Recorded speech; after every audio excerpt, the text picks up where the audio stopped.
Para muchos, oír hablar de musulmanes es oír hablar de terroristas, de gente que no debe entrar en Estados Unidos, de gente que va a sitios que deben ser vigilados para practicar su religión, de gente que básicamente se visten diferente a nosotros, actúan diferente a nosotros.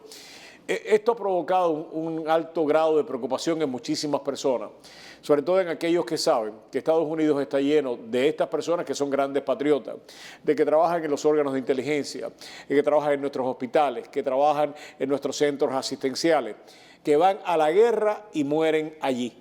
Los padres de uno de estos jóvenes que fue a la guerra y murió defendiendo a los Estados Unidos como americano, no como musulmán o cristiano o judío, hablaron ayer también en la convención.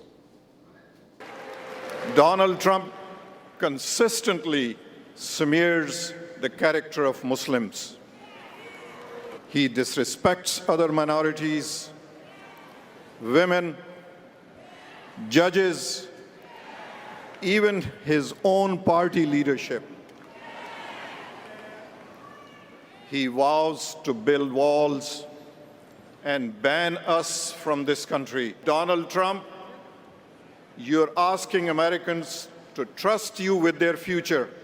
Let me ask you, have you even read the United States Constitution?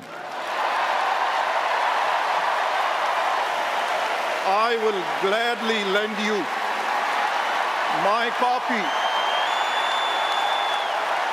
In this document, look for the words liberty and equal protection of law. Have you ever been to Arlington Cemetery? Go look at the graves of brave patriots who died defending United States of America.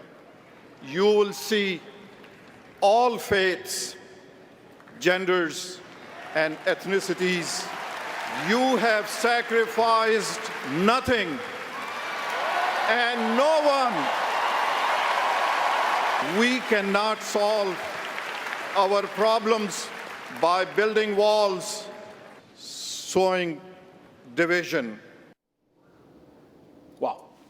Yo creo que un mensaje tremendamente poderoso, porque este señor acaba de perder su hijo en la guerra defendiendo a los Estados Unidos. Emotivo, es una parte del mensaje que yo veía a uno de los representantes.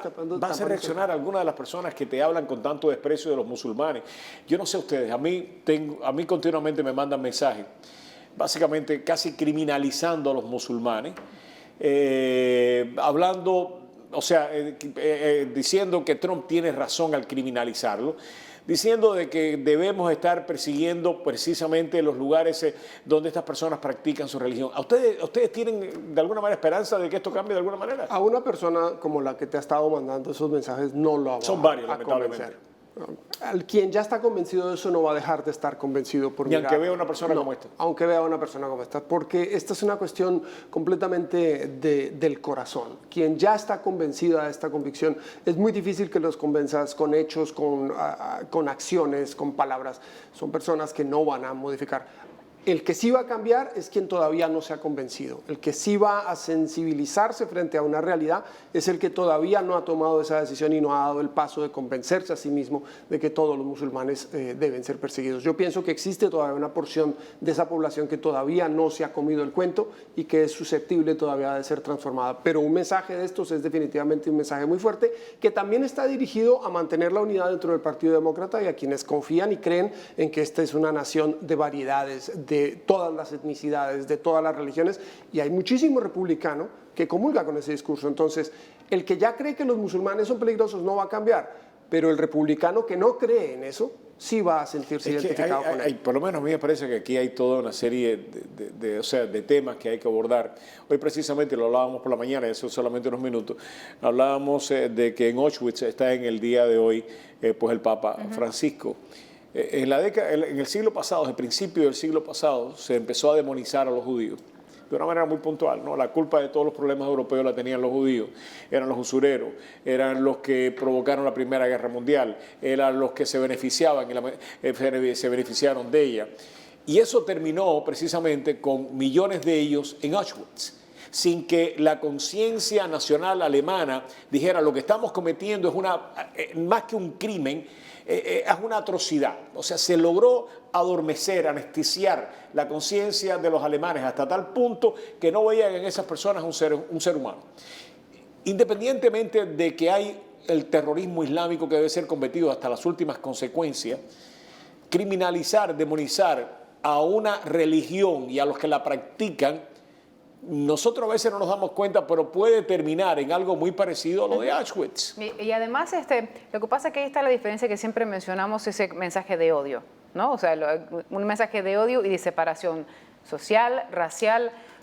Tenemos que impedir que vengan todos los musulmanes, tenemos que impedir, entonces después dice, bueno, que vengan de los que proceden de países que están en conflicto, pero muchos de ellos nacieron acá. Y a los de acá, bueno, entonces tenemos que deportarlos. Es una separación en el caso de los inmigrantes. El mensaje constantemente es de odio y de resentimiento, y que no es la esencia de este país. No lo es. Y eso es lo que siempre estaban demostrando. A ver, ¿por qué no mira la Constitución? Yo creo que lo que quedó en evidencia, además de las palabras de este padre, decirle, vaya al cementerio, mi hijo está ahí, usted va a ver el nombre, dio la vida por este país. Pero además de mi hijo, los hijos de muchos otros americanos están ahí enterrados. Y nosotros hemos tenido, creo que todos tenemos la experiencia de hablar con personas que están en la comunidad de inteligencia. Estoy hablando de personas muy conservadoras que probablemente nunca voten demócrata, pero que cuando tú le hablas de los musulmanes aquí en Estados Unidos te dicen, nosotros no pudiéramos hacer el trabajo que estamos haciendo en contra del terrorismo si no tuviéramos personas como esa trabajando con nosotros. Claro. Te lo dicen explícitamente. Es que es la única forma que tienen. Yo creo que lo que queda en evidencia es que muchas de las propuestas, es cierto, puede que no cambie la forma de pensar y el voto de quienes ya están con Trump, pero quedó en evidencia que muchas de las promesas que hizo no se pueden cumplir porque inclusive van en contra de la Constitución de este país. Entonces, ¿tú realmente quieres un presidente que ni siquiera se está basando en la Constitución de este país? Es un reto en serio. Te doy la palabra cuando regrese porque tengo que pasar a publicidad. Tenemos a Matt House acá con nosotros. Vamos allá y regresamos.